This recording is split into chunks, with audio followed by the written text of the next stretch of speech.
সেই মহান রব্বি করিমের আলিশান যিনি মোতাবারক পবিত্র জুমায় আসার এবং বসার তৌফিক দান করেছেন, সেজন্য আমরা একবার কালিমাতুশ শুকর আদায় করি, বলি আলহামদুলিল্লাহ। পাশাপাশি লক্ষ কোটি দরুদ ও সালাম প্রেরণ করি দো জাহানের বাদশাহ সরওয়ারে কায়না হাবিবে মুস্তফা মুহাম্মদুর রাসূলুল্লাহ। সম্মানিত হাজিরিন, আল্লাহ তার হাবিবকে অনেক নাম দিয়েছেন এবং আল্লাহ তাআলা তার হাবিবের শানগুলো কোরআনে তুলে ধরেছেন। আলহামদুলিল্লাহ বলবেন না? আমরা আজকে সূরাতুল ইনশিরাহ এবং সূরাতুল কমার থেকে কিছু কথা বলবো ইনশাআল্লাহ। যেহেতু এই মাস হচ্ছে মাহে রবিউল আউয়াল মাস, এ মাসে আল্লাহ তাআলা তার হাবিবকে এই ধরার মাঝে তাশরিফ এনেছেন। আল্লাহ তাআলা সূরাতুল ইনশিরার প্রথম আয়াতে বলেছেন, আলাম নাশরাহ লাকা সাদরাক, আমি কি আপনার বক্ষকে প্রশস্ত করে দেই না? সুবহানাল্লাহ বলবেন না?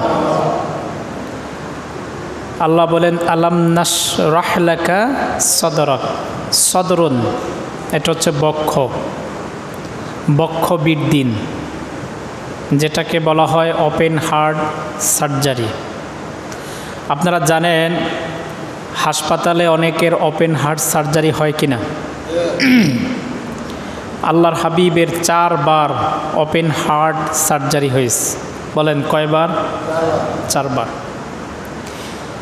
যারা নবী, আল্লাহ তাআলা তাদেরকে নবুয়ত দেওয়ার আগে ওপেন হার্ট সার্জারি করান, যেটা আল্লাহ তাআলা দুনিয়ার কোনো মানব দিয়ে করান না, সেটা ফেরেশতা দিয়ে করান।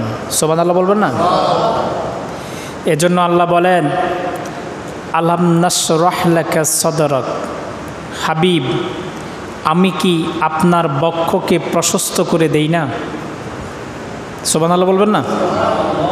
এটা হচ্ছে নবীর একটা শান, এটা নবীর কি শান। আচ্ছা ভাই, এত তর্ক বিতর্ক দরকার কি?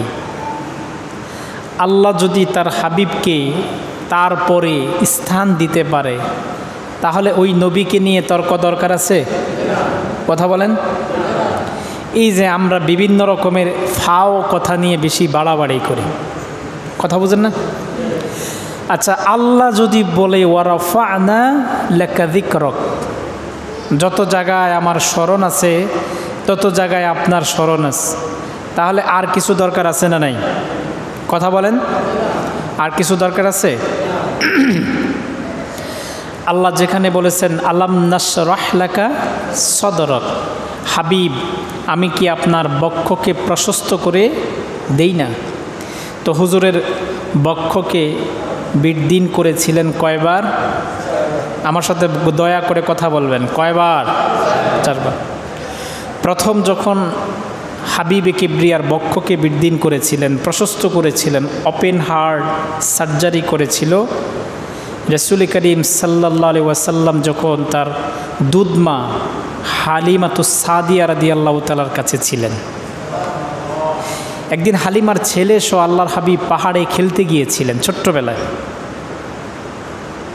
তো হঠাৎ হালিমার ছেলে দৌড় দিয়ে হালিমাকে বললেন, মা আমার দুধ ভাইকে আমি দেখেছিলাম, 2 জন লোক এসে আমার দুধ ভাইকে পাহাড়ের উপরে শোয়াই দিছে, এবং 2 জন ফেরেশতা, তারা কি ফেরেশতা মানব জানি না, তারা কি করলো, আমার ভাইয়ের বুকটাকে ছিঁড়ে ফেললো। আম্মাজান আয়েশা কয় আমি মাঝে মাঝে দাগটা দেখেছিলাম। সুবহানাল্লাহ বলবেন না? হুজুরের যে ওপেন হার্ট সার্জারি হয়েছিল, ওই সার্জারির দাগ আম্মাজান আয়েশা দেখেছিলেন। তো হালিমাতুস সাদিয়ার ছেলে বললেন যে আমি দেখেছিলাম যে আমার ভাইকে পাহাড়ের উপরে শোয়াইছে, পাহাড়ের উপরে শোয়াইয়া 2 জন লোক বুকটাকে ফাটছে, ফেড়ে আমি ভয় পেয়ে গেছি, দৌড় দিয়ে আপনার কাছে আসলাম। এই হচ্ছে রাসূলের first time open heart surgery. সুবহানাল্লাহ বলবেন না? এই যে ওপেন হার্ট সার্জারি করেছিল, এটা নবীর একটা শান, এটা নবীর একটা মর্যাদা। নবী যে নবী হবে, আল্লাহর পক্ষ থেকে যে নবুয়াত পাবে, রিসালাত পাবে, এটা একটা নিদর্শন। সুবহানাল্লাহ বলবেন না? 2, রাসূলের যখন বয়স 20 বছর, বলেন কয় বছর? 20 বছর। 20 বছর বয়সে আল্লাহর হাবিব তখন দ্বিতীয়বার আবারও সেই 2 জন ফেরেশতা এসে রাসূলকে ওপেন হার্ট সার্জারি করেছেন। কয়বার হয়েছে? 2 বার। তৃতীয়, হুজুরকে যখন সূরা আলাকের আয়াতগুলো শোনাবেন জিবরাইল। কে শোনাবেন? জিবরাইল। আলাকের আয়াতগুলো যে জিবরাইল শোনাবেন, তার আগে আল্লাহর হাবিবের ওপেন হার্ট সার্জারি হয়েছে। সুবহানাল্লাহ বলেন। দেখেন, জিবরাইল আমিন প্রত্যেক নবীর কাছে এসেছেন ওহী নিয়ে। কি নিয়ে আসছেন? ওহী নিয়ে আসছেন। জিবরাইল আমিন আল্লাহর পক্ষ থেকে এসেছেন ওহী নিয়ে প্রত্যেক নবীর কাছে। জিবরাইল বলেন, হাবিবি কিবরিয়া, প্রত্যেক নবীর কাছেই আমি এসেছি। কোনো নবীর কাছে 10 বার, কোনো নবীর কাছে 20 বার, কোনো নবীর কাছে 30 বার, কোনো নবীর কাছে 4 বার আমি এসেছি।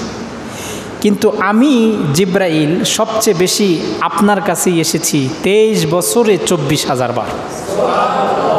কয়বার? 24,000 বার জিবরাইল আমিন আল্লাহর হাবিবের কাছে আসছেন। সুবহানাল্লাহ বলবেন না? তাও কয় বছরে? 23 বছর। কত বছর? 23 বছরে কতবার আসছেন? 24,000 বার। তো আমি বলতেছিলাম, জিবরাইল আমিন এই পৃথিবীতে সবচেয়ে দ্রুতগামীতে আগমন করেছেন কয়েকবার, সবচেয়ে দ্রুতগামীতে। তার মাঝে যখন নমরুদ ইব্রাহিম আলাইহিসসালামকে বিশাল আগুনের যে কুণ্ডলী আছে না, বানায়া উত্তপ্ত করে ইব্রাহিমকে আগুনের মধ্যে ছেড়ে দিবে, দড়ি কাটবে, ইব্রাহিম পড়বে, মানে শুধু দড়ি কাটা বাকি। কি কাটা বাকি? দড়ি কাটা বাকি। এমন সময় আল্লাহ জিব্রাইলকে ডাক দিলেন, জিব্রাইল, আমার খলিল ইব্রাহিমকে আগুনের কুণ্ডলীর মধ্যে নমরুদ নিক্ষিপ্ত করবে, তুমি কোথায়? সুবহানাল্লাহ। ইব্রাহিমকে কোথায় নিক্ষিপ্ত করবে? আগুনে। ইব্রাহিমকে এখনো আগুনের মধ্যে কি পালায় না, তার আগে আল্লাহ জিব্রাইলকে কি বললেন? তুমি কোথায়? সুবহানাল্লাহ বলবেন না? ইব্রাহিমের দড়ি বিচ্ছিন্ন করলে ইব্রাহিম আগুনের মধ্যে পড়ে যাবে। কোথায় পড়ে যাবে বলেন? আগুনের মধ্যে পড়ে যাবে। হজরতে ইব্রাহিম আলাইহিসসালাম দড়ি কাটার আগেও কিন্তু আল্লাহর কাছে তিনি সাহায্য চাইছেন, আর কারো কাছে সাহায্য চায় না। সুবহানাল্লাহ বলবেন না? আল্লাহ বলেন, জিব্রাইল তুমি কোথায়? জিব্রাইল বলেন, আমি সিদরাতুল মুনতাহায়। তাড়াতাড়ি যাও, আমার খলিলকে নমরুদ আগুনের মধ্যে ফালাবে। আগুনকে নির্দেশ দিয়ে দাও, কুলনা ইয়া নার কুনি বারদাও ওয়া সালামান আলা ইব্রাহিম। আমার ইব্রাহিমের জন্য যেন আগুন কি হয়ে যায়? না শীত না গরম। সুবহানাল্লাহ বলবেন না? তো বলতেছিলাম যে ইব্রাহিম আলাইহিসসালামকে যখন আগুনে ছেড়ে দিবে, তার আগেও কিন্তু জিব্রাইল কোথায় ছিল? সিদরাতুল মুনতাহায়। আল্লাহ বললেন, তাড়াতাড়ি যাও, আমার খলিলকে নমরুদ ফালাবে কোথায়? আগুনে, তাড়াতাড়ি যাও। দ্রুততার সাথে হজরতে জিব্রাইল আসলেন।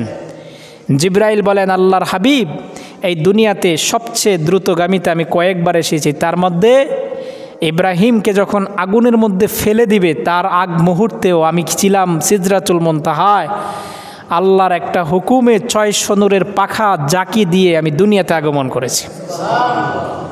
2 নম্বর, ইউসুফ পয়গম্বরকে যখন তার ভাইরা ষড়যন্ত্র করে কূপের মধ্যে ফেলে দিবে, 60 হাত দড়ি। বলেন কত হাত? 60 হাত। আমার কথাগুলো শোনা যায়?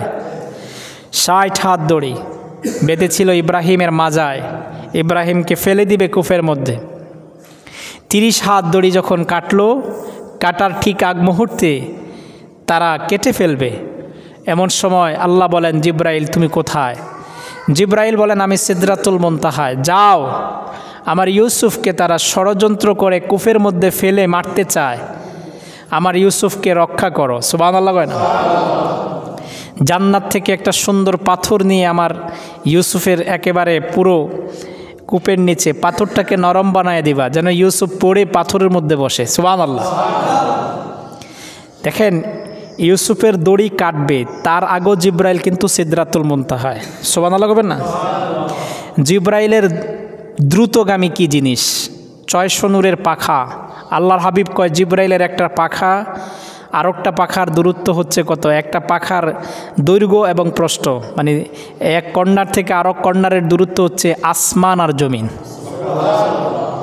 এই ছিলেন জিব্রাইল, যাকে বলা হয় মুআল্লিমুল মালাইকা, সব ফেরেশতাদের সর্দার। আল্লাহু আকবার করবেন না? জিব্রাইল আমিনকে রাসূল স্বচক্ষে দেখেছেন, চর্মচোখে দেখেছেন, এবং জিব্রাইল আমিন আল্লাহর হাবিবের ওস্তাদও হয়েছিলেন, শিক্ষক। সুবহানাল্লাহ করবেন না? এই জিব্রাইল আমিন নিয়ে একটা হাদিস আসছে, হাদিসে জিব্রাইল। আল্লাহু আকবার করবেন না? হাদিসে জিব্রাইল, লম্বা হাদিস, বুখারী শরীফের একটা লম্বা হাদিস। ঈমান, ইসলাম, ঈমান, ইহসান, 3টা বিষয় শিক্ষা দেওয়ার জন্য জিব্রাইল আমিন আল্লাহর হাবিবের কাছে ওস্তাদ হিসাবে এসেছেন। সুবহানাল্লাহ বলবেন না? তো বলতেছিলাম জিব্রাইলের পাখার দূরত্ব কত বলেন তো? আসমান এবং জমিন। সবচেয়ে দ্রুততার সাথে কয়েকবার জিব্রাইল আগমন করেছেন, তার মধ্যে ইউসুফকে দড়ি কাটবে তার আগেও জিব্রাইল কোথায়? সিদরাতুল মুনতাহায়। আল্লাহ বলে কই তুমি? কয় সিদরাতুল মুনতাহায়। যাও, আমার ইউসুফের দড়িকে বিচ্ছিন্ন করলে ইউসুফ পড়ে যাবে, তাই জান্নাত থেকে একটা পাথর আমার ইউসুফের জন্য কূপের নিচে ধরে রাখো, আর পাথরটাকে নরম হওয়ার নির্দেশ দিবে। আমার ইউসুফ পাথরের উপরে বসবে আর পাথরটা যেন আরামদায়ক হয়ে যায়। জিব্রাইল আমিন সবচেয়ে দ্রুতগামীতে ইউসুফকে রক্ষা করেছিলেন, কারণ জিব্রাইলের একটা পাখা ঝাঁকি দিলে আসমান থেকে জমিনে চলে আসে। 3, রাসূল যখন তায়েফে গেলেন ইসলাম প্রচার করার জন্য, হুজুরের পবিত্র দেহ মোবারক ফেটে রক্ত পুরো বের হয়ে টপ টপ করে নিচে পড়তেছে, জুতা মোবারক থেকে বিচ্ছিন্ন হয়ে এখন শুধু জমিনে পড়ার বাকি, মানে ফুটাটা জমিনে পড়ার বাকি। আল্লাহ বলে জিব্রাইল কই তুমি? আমি সিদরাতুল মুনতাহা। কেন বারবার এই কথা বলি? রাসূল যখন মেরাজে গেলেন প্রত্যেক বড় বড় ফেরেশতার অফিস দেখেছিলেন, তার মাঝে আল্লাহর হাবিব বলেন আমি জিব্রাইলের অফিস দেখেছিলাম, জিব্রাইলের অফিস হচ্ছে সিদরাতুল মুনতাহায়। কয় কীভাবে? কয় মেরাজের রাত্রে যখন বরাক সিদরাতুল মুনতাহা পর্যন্ত গেল, জিব্রাইল বললেন হুজুর আমাকে মাফ করবেন, আমি আর উপরে উঠতে পারবো না। কয় কেন? কয় উপরে উঠার ক্ষমতা আমার নাই, বন্ধু বন্ধুর সঙ্গে সাক্ষাৎ করবে, সেটা বন্ধু কি পাঠাবে, আপনি অপেক্ষা করুন, আপনার জন্য রফরফ আসতেছে। দেখেন সিদরাতুল মুনতাহা একটা বর্ডার, জিব্রাইল আমিন যতগুলো ওহী নিয়ে আসতেন এই বর্ডার থেকেই ওহী নিয়ে আসতেন, উপরে তাকিয়ে থাকতেন, মেসেজগুলো উপর থেকে জিব্রাইলের কাছে আসতো, জিব্রাইল আমিন জমিনে নেমে আসতেন। সুবহানাল্লাহ বলবেন না? তো এই মেসেজগুলো প্রত্যেক পয়গম্বরের কাছে পৌঁছে দিয়েছেন, তবে মেসেজের মূল অফিস ছিল সিদরাতুল মুনতাহা। আর হজরতে আজরাইল আলাইহিস সালাতু ওয়াস সালামের অফিস হচ্ছে আলমে মালাকুত। আলমে মালাকুত একটা জগৎ আছে, রাসূল বলেন সেখানে আমি মেরাজের রাত্রে গিয়েছিলাম, যাই দেখি একটা টেবিলের মধ্যে একটা টেবিল আছে সামনে, যিনি মালাকাল মউত, তাকে মালাকাল মউত বলা, আমরা বলি আজরাইল, কি বলি? আজরাইল বলি। তো তার সামনে একটা টেবিল আছে, সহিহ হাদিস, টেবিল আছে, এই টেবিলের উপরে একটা ডায়েরি, একটা কি আছে? ডায়েরি, আর একটা প্লেট আছে, আর ওনার ডান পাশে একটা গাছ আছে, ওই গাছের নাম শাজারাতুল ইয়াকিন। নাম কি? শাজারাতুল ইয়াকিন নামক একটা গাছ আছে।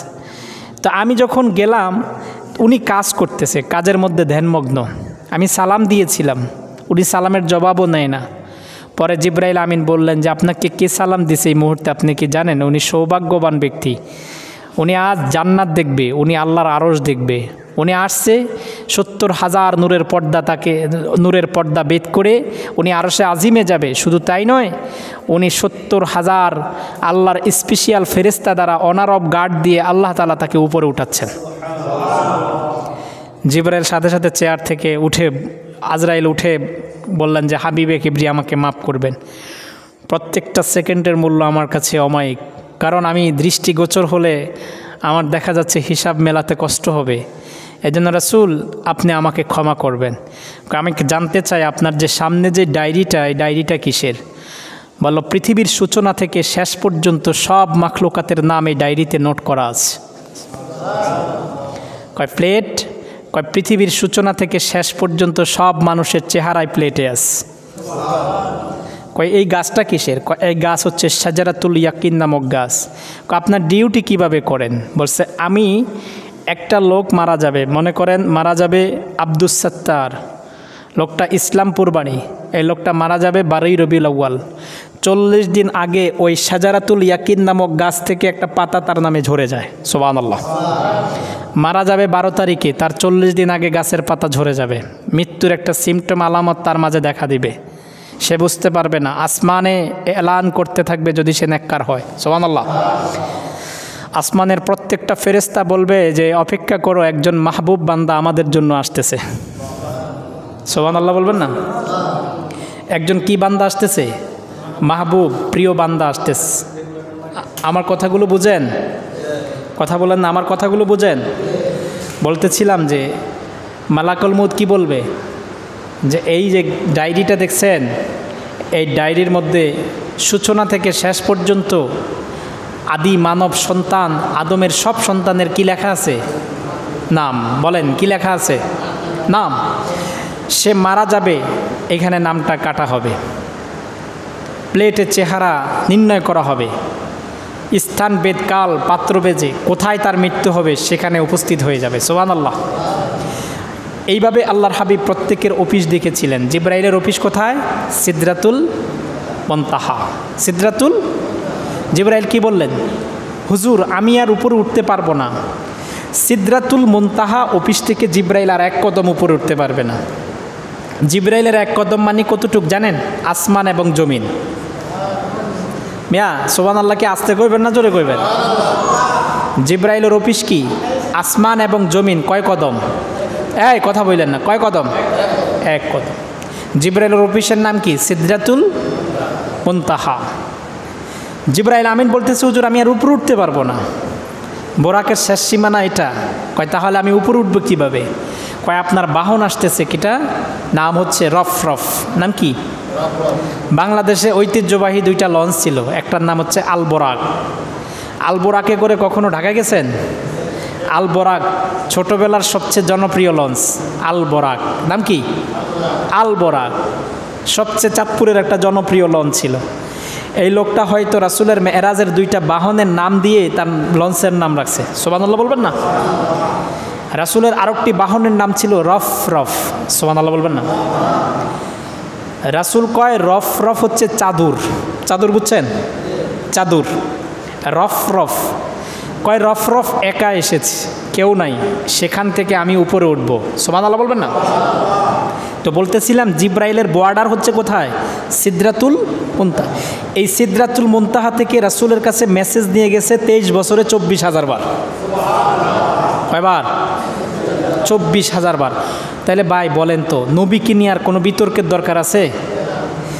24,000 বার জিবরাইল আগমন করে।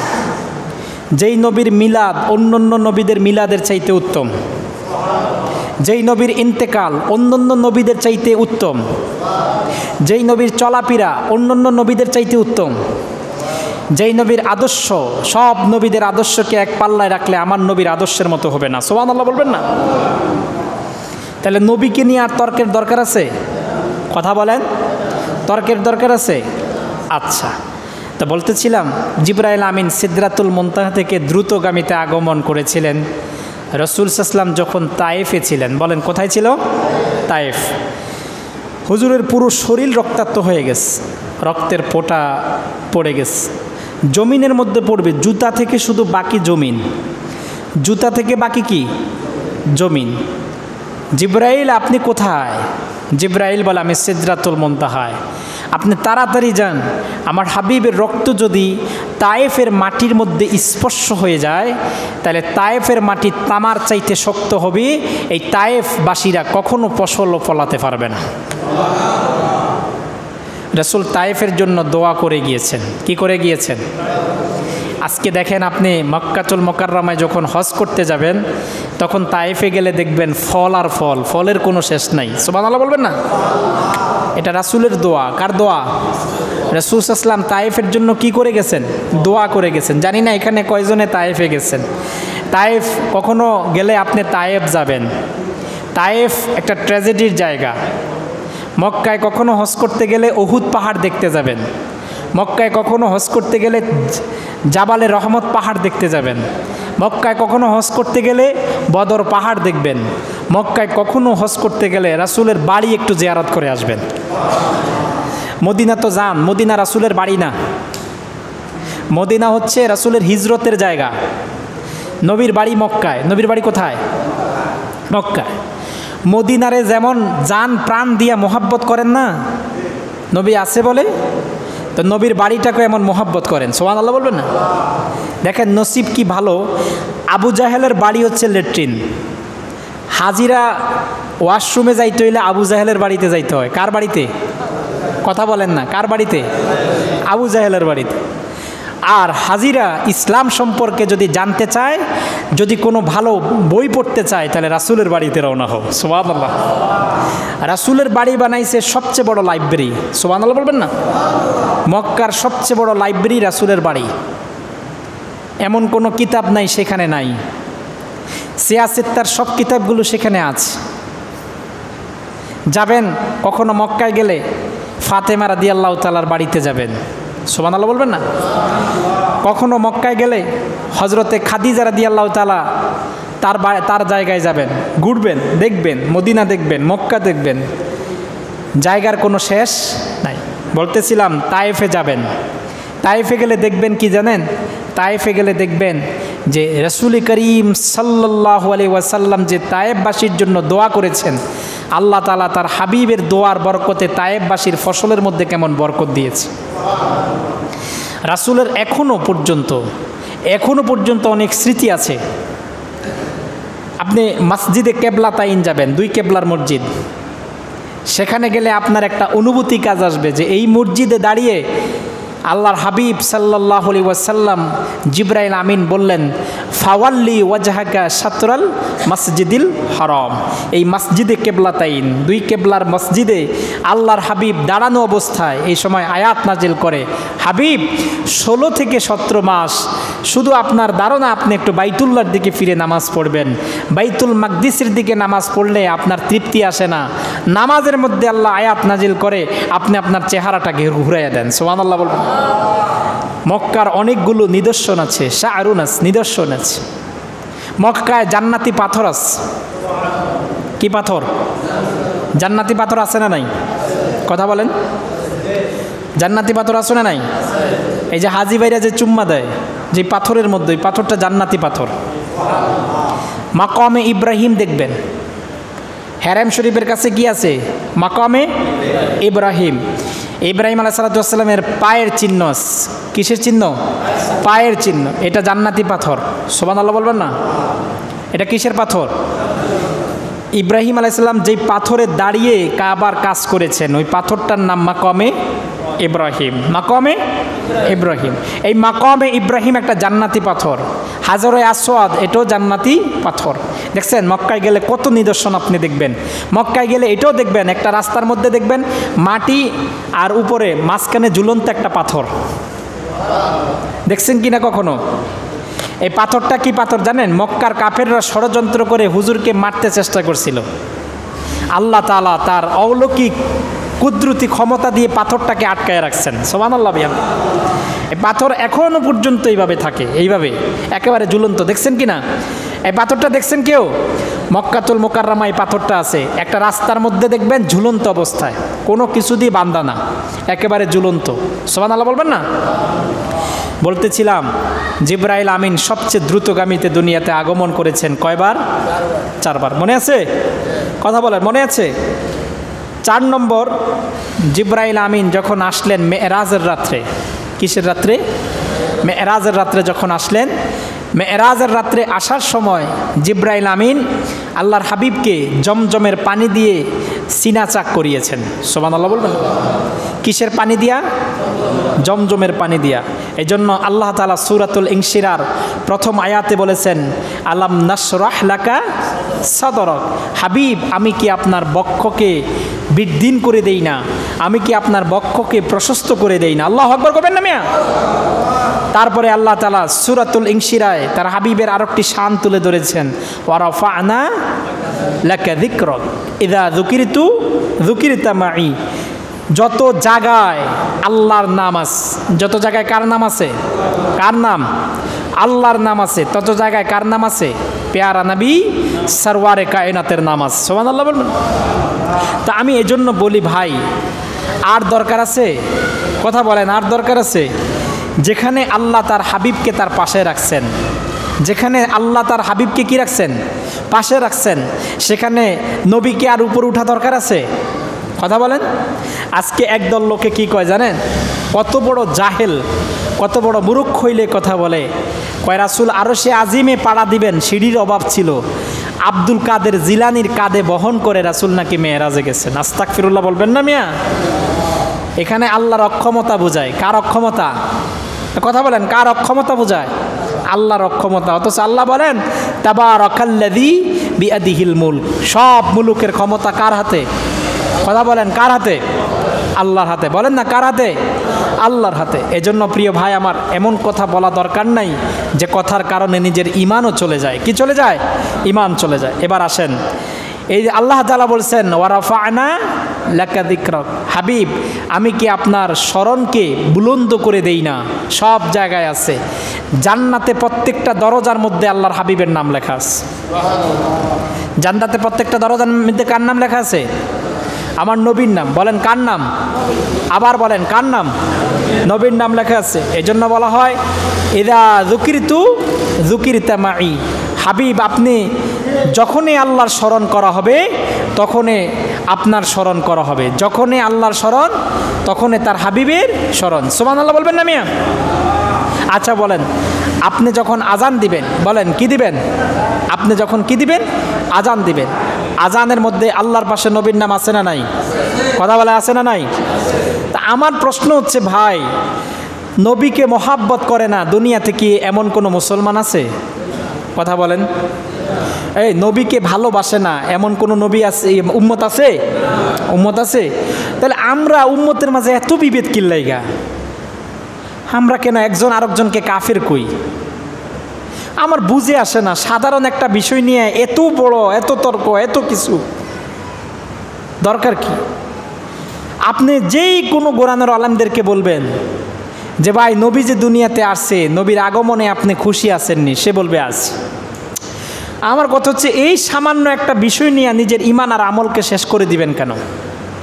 এজন্য প্রিয় ভাই আমার, আল্লাহ তাআলা বলেছেন ইদা যুকিরতু যুকিরতা মাই, যত জায়গায় আল্লাহর নাম স্মরণ তত জায়গায় তার হাবিবের নাম আছে। সুবহানাল্লাহ বলবেন না? দেখেন, একদিন রাসূলুল্লাহ সাল্লাল্লাহু আলাইহি ওয়াসাল্লাম আবু বকরকে ডাকলেন। বলেন, কারে ডাকছে? আবু বকরকে ডাকছে। আবু বকরকে ডেকে বললেন, আবু বকর একটা আংটি বানাতে হবে। বলেন, কি বানাতে হবে? আংটি। কি বানাতে হবে? আংটি। পুরুষের জন্য স্বর্ণের আংটি বা স্বর্ণের চেইন পরা হারাম। কি পড়া?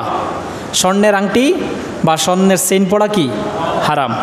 তো রাসূলুল্লাহ সাল্লাল্লাহু আলাইহি ওয়াসাল্লাম রৌপ্যের আংটি বানাইতেন। কিসের আংটি? রৌপ্যের। হুজুর আংটি পড়ছেন। কি পড়ছেন? আংটি। তো আবু বকরকে বললেন, আবু বকর একটা আংটি বানাতে হবে। কি বানাতে হবে? আংটি। তুমি শুধু এখানে আল্লাহর নাম লিখবে, আংটির মধ্যে কার নাম লিখবে? হয় আবু বকরকে কি বলে দিচ্ছে যে তুমি শুধু কার নাম লিখবে? আল্লাহর নাম। তো আবু বকর আংটি বানাতে গেলেন। আংটিওয়ালাকে বললেন, আংটিওয়ালা এখানে আংটির মধ্যে ডিজাইন করবা আল্লাহর নাম দিয়া। বলেন, কার নাম দিয়া? আল্লাহর নাম দিয়া। তা আবু বকর চলে গেলেন। আংটি বানানোর একটা ডেট আছে না নাই? তো আবু বকর আংটি আনতে গেলেন। আংটি আনতে যাইয়া বললেন যে আমি যে তোমাকে আল্লাহ প্লাস মোহাম্মদ লিখতে, তুমি লিখছো? কয় হ লিখছি। আচ্ছা বলেন, নবী কি লিখতে বলছে? শুধু বলেন, কি লিখতে বলছে? আল্লাহ। আর আবু বকর কি বলছে? মোহাম্মদ লিখতে। কি লিখতে বলছে? মোহাম্মদ। তো যখন আংটিটা হুজুরের কাছে দেওয়া হলো, এমন সময় আবু বকর বললেন, হুজুর এই যে আপনার আংটি। আংটিটা খুললেন। খোলার পরে দেখলেন যে এখানে লেখা আছে আল্লাহ প্লাস মোহাম্মদ প্লাস আবু বকর। আল্লাহর হাবিব বললেন, আবু বকর আমি শুধু তোমাকে আল্লাহর নাম লিখতে বলেছি, তুমি কেন মুহাম্মদ নাম লিখলাম? হযরত আবু বকর জবাব দেয়, সূরাতুল ইনশিরায় আল্লাহ তাআলা বলেছেন, ওয়া রাফা'না লাকা যিকরাক ইযা যুকিরতু যুকিরতা মাই। হাবিব আমার, যে জায়গায় আজান হবে সেই জায়গায় আমার স্মরণের সাথে আপনার স্মরণ, সুবহানাল্লাহ। যেই জায়গায় নামাজ হবে সেই জায়গায় আমার স্মরণের সাথে আপনার, সব জায়গায় যদি আল্লাহ তার হাবিবকে পাশে রাখতে পারে, আমি আবু বকর কেন আপনাকে পাশে রাখতে পারবো না? হুজুর মোহাব্বতে আমি আংটিওয়ালাকে বলেছি আপনার নামটা সুন্দর করে লেখার জন্য। আবু বকর, ঠিক আছে আল্লাহর পাশে আমার নাম লিখেছো, কিন্তু তোমার নাম কেন লিখতে বললে? আবু বকর বলেন, আল্লাহে, আল্লাহর কসম এই নামটা আমি লিখতে বলি নাই, আমি এই নাম লিখতে বলি নাই। আল্লাহ বলে, জিবরাইল তুমি কোথায়? জিবরাইল বলে, আমি সিদরাতুল মুনতাহায়। যাও না, আমার হাবিবকে মেসেজ দিয়ে দাও, আমার হাবিব ভালোবাসায় পড়ে আবু বকর তার নাম লিখতে বলেছে, আর আমি জিবরাইলের মাধ্যমে আমার হাবিবের বন্ধু আবু বকরের নাম লিখতে বলেছি। একটা আংটির মধ্যে কয়টা নাম হয়ে গেছে? 3টা। এজন্য প্রিয় ভাই আমার, আমার নবীর উপরে নবী আছে, নবীর উপরে নবী নাই। নবীর সবচেয়ে বড় মুজিজা হচ্ছে চন্দ্রকে দ্বিখণ্ড করা। সুবহানাল্লাহ বলবেন না? নবী চাঁদকে দ্বিখণ্ড করেছেন, আকাশের চাঁদকে কি করছেন? দ্বিখণ্ড করছেন। ডুবন্ত সূর্যকে আবার ফিরে আনছেন। সুবহানাল্লাহ বলবেন না? ডুবন্ত সূর্যকে আবার কি আনছেন? ফিরে আনছেন। এত শান, এত মান সেই নবীকে দিয়েছেন কে? আবার বলেন আল্লাহ তাআলা আমাদের বুঝার তৌফিক দান করলেন, আমিন। আরো জোরে বলেন আমিন, আরো জোরে বলেন আমিন।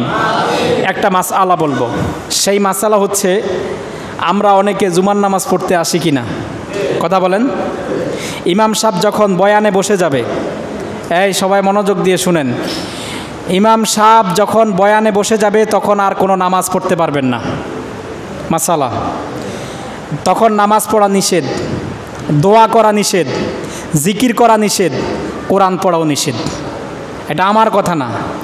ইমাম সাহেব যখন বয়ানে বসে যাবে, ফতুয়ার কিতাবে আসছে, ইমাম সাহেব যখন বয়ানে বসে যাবে তখন নামাজ পড়া নিষেধ, কোরআন পড়া নিষেধ, কথা বলা তো দূরের কথা, কথা বলা তো কি দূরের কথা। আমি অনেককে দেখি ইমাম সাহেব খুতবায় তখনও কিন্তু আপনারা নামাজ পড়েন।